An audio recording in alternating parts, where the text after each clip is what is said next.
back. Little update on the marriage. Ta-da! Last time we spoke and we saw each other, we finally finished this two lift system rail, and the car was hanging there. And what we had to do to get to this point of marrying the cars together, Amazon and Tesla, we had to basically lower the car, find out what we need to cut, lower, and all the time going up and down with Amazon. And basically what we ended up doing is trimming everything up so that we would create about a 2 to 3 millimeter gap all the way around. And that burned up about almost 100 cutting / grinding discs. And once the car was sitting down in the place you see it today, then we had to actually weld in all these plates that the car can weld together and / glued together. So the dashboard area, the whole A pillar where you bolt the Amazon to where the doors used to be bolted for the Tesla, and all the way back, C pillars and this arch area, and then of course the back area had to rebuild it and recreate it. Once it was ready for that, then Mober's Glass came here, and we used the windshield type silicone glue because aluminum and steel don't like to play together. So we need to create that gap, and it's a rubbery type seal all the way around.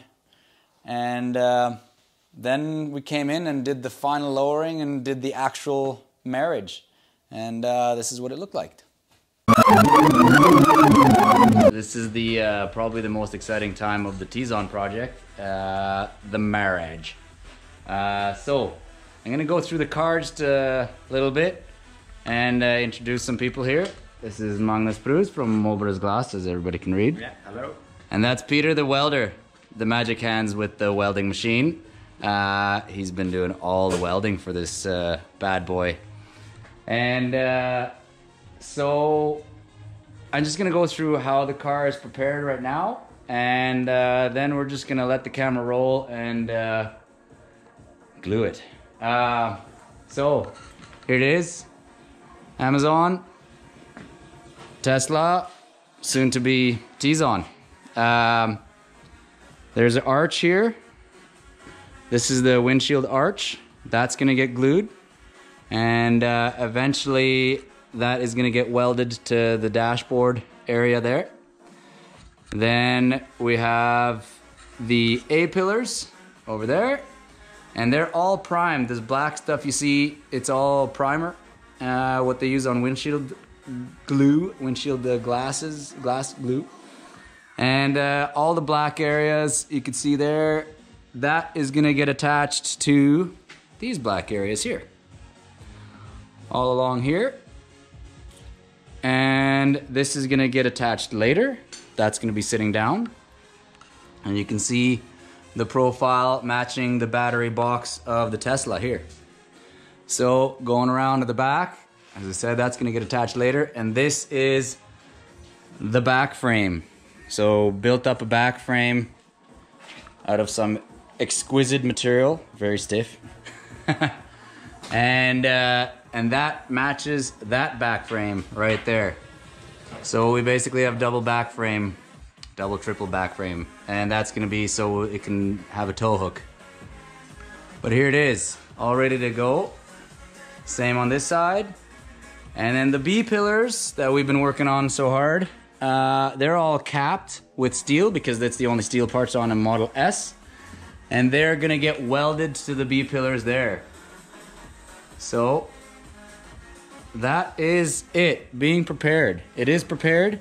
And lastly, the silly thing that you see on the dashboard, we basically made the vents go from the original Tesla, and they're gonna go up underneath, attached to that, and get stuck up. And then we're gonna redirect the air up onto the windshield once it's down.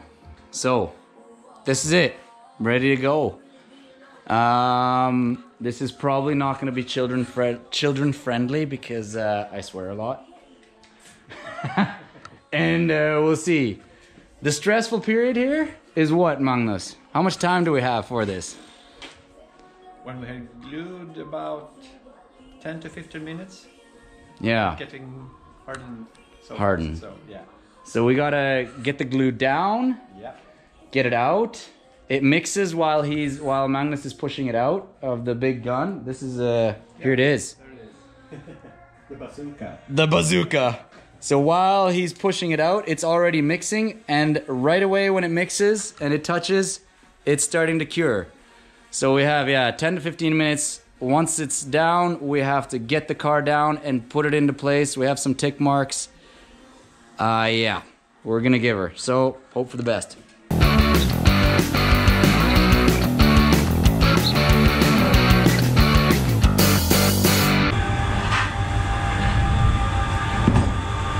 This might be the last time she goes down. Yeah. Let's hope so.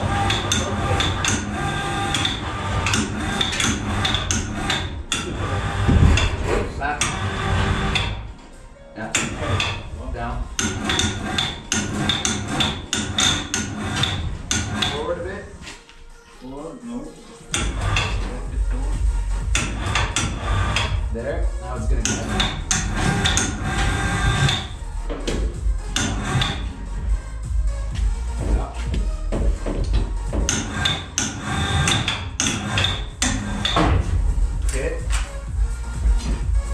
Okay, go down there.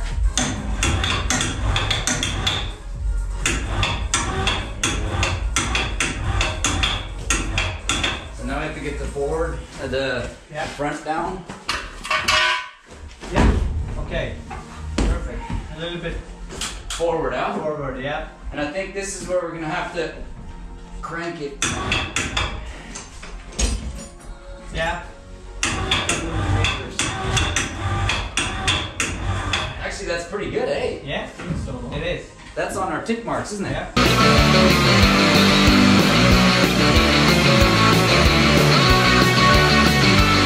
What do you think of the gluing, sir?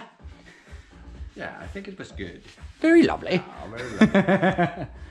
All in place. And this will be the next part to cut it up and glue it down, make it nice and level around that arc that we have laid and glued down there.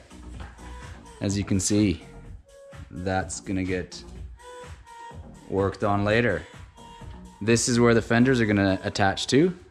Nicely glued, electricity out of there.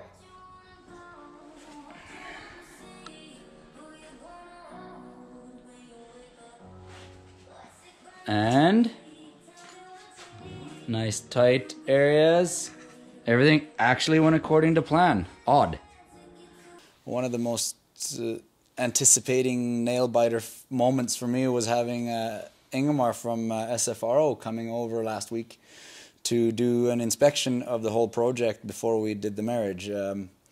They have to come in during a building process of a amateur built or this is actually going to be a Tesla with a body change instead of a 1968 Amazon with that's been updated. But that whole inspection last week went really well. What you have to do to get the car registered and on the road is when you're building a car or doing a project like this, you have to go and see the Swedish Hot Rod Association. They have certain people like Ingemar. They come over and they go through all the engineering. They do a list of materials that you used and basically go through the whole build so that when you go to Bilprovningen and register it, you come with a form that's already filled out and it's passed all of their requirements to basically build a custom car of this nature. And so that was awesome. Like I said, it was a nail biter.